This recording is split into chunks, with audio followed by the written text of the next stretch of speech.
Termohon ada pertanyaan? Terima kasih majelis kepada ahli. Pertanyaan utamanya atau pada pokoknya adalah dalam teori voting behavior atau perilaku memilih itu ada dua faktor yang sangat berpengaruh. Tadi ahli menyatakan banyak pengaruhnya karena faktor deprivasi relatif. Tetapi ada juga secara teoritik yaitu predisposisi, sesuatu yang sudah tertanam di dalam benaknya pemilih ya. Misalkan begini, persepsi tentang bahwa Jokowi itu orang baik, maka kemudian orang yang didukung oleh Jokowi adalah orang baik. Ketika ada persepsi tentang apa yang dilakukan Jokowi jelek, maka kemudian ada perlawanan terhadap orang yang menyatakan Jokowi jelek. Yang berikutnya juga, sebagaimana sudah saya tanyakan juga pada ahli yang kemarin, bahwa dari pemilu presiden sejak 2009, 2014, 2019 sampai 2024, satu-satunya orang yang selalu muncul dalam pilpres adalah namanya Prabowo Subianto. Sehingga bisa jadi itu masuk dalam kategori predisposisi pemilih, bahwa nama itu sudah tertanam sejak lama dalam benak pemilih.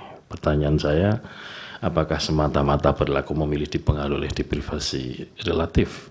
Apakah kemudian faktor predisposisi yang tertanam sejak lama tidak Saya kira itu. Terima kasih. Dari Hakim ada? Cukup. Silakan Ibu. Baik, terima kasih. Sebelum saya menjawab, mungkin saya harus memberi penjelasan tentang pengertian deprivasi. Pengertian deprivasi itu untuk memberi koreksi juga kepada tim hakim dari tim pemohon.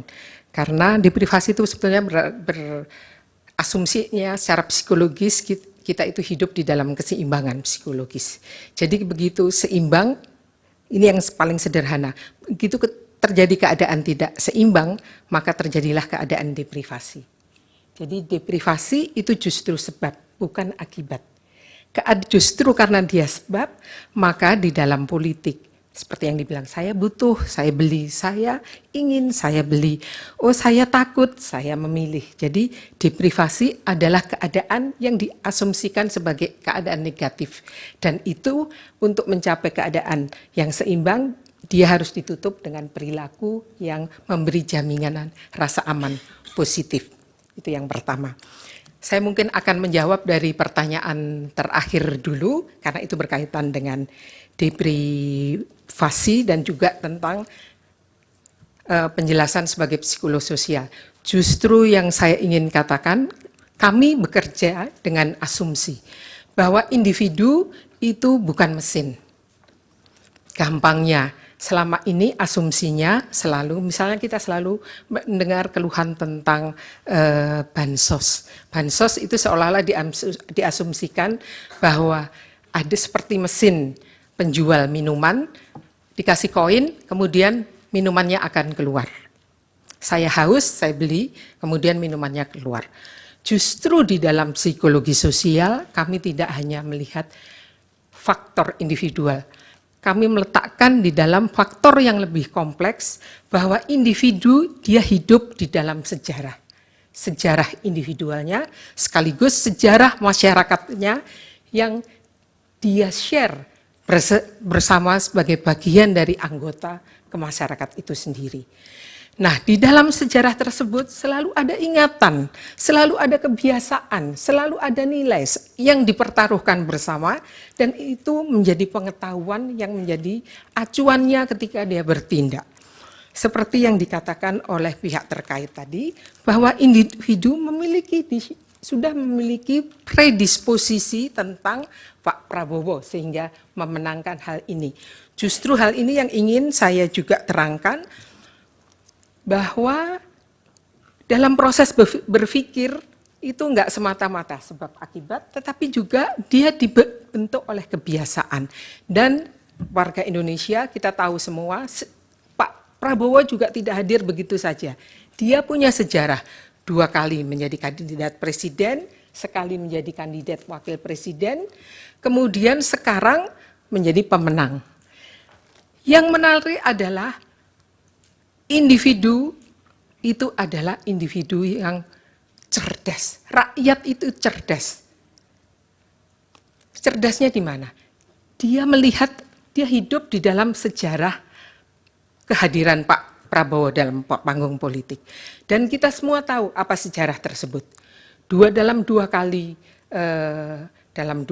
pemilihan sebelumnya, Pak Prabowo menunjukkan naluri berkuasa yang sangat agresif. Naluri tersebut tiba-tiba hilang begitu beliau kalah pada tahun 2019 dan masuk menjadi tim pemerintahannya Presiden Jokowi. Selama 5 tahun agresivitas itu seperti dijinakkan. Dan apa yang kita lihat kemudian, Pak Prabowo kehilangan agresivitas kekuasaan yang kita kenal sebelumnya. Tiba-tiba dia berasosiasi dengan ketokohan Pak Jokowi yang belusuan, yang kalem ini. Dan dalam akhir periode pemerintahan Pak Jokowi, beliau menyatakan akan meneruskan seluruh politik yang pernah dijalankan Pak Jokowi. Jadi kita melihat ada proses perubahan atau penjinaan dari agresivitas kekuasaan sebelumnya melalui keikutsertaan Pak Prabowo pada pemerintah ini. Tiba-tiba sejarah berevolusi dari agresif menjadi kalem. Dan yang kalem ini kemudian diikuti juga dengan seluruh proses pada pemilu yang kita lihat Pak Prabowo berjoget.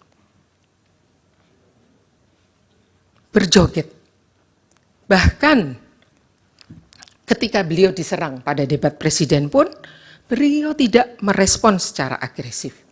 Jadi rakyat tiba-tiba mengasosiasikan, bukan hanya dengan Pak Jokowi, bukan hanya dengan semata-mata dengan bansos dan lain, tetapi juga dengan sesuatu yang nyaman, yang tidak akan mengganggu sebagaimana 2 periode pemilu sebelumnya, di mana Pak Prabowo dianggap akan mengancam, akan menimbulkan ketakutan. Waktunya Ibu sudah. Ya. Boleh saya menyimpulkan sedikit, memberi tambahan?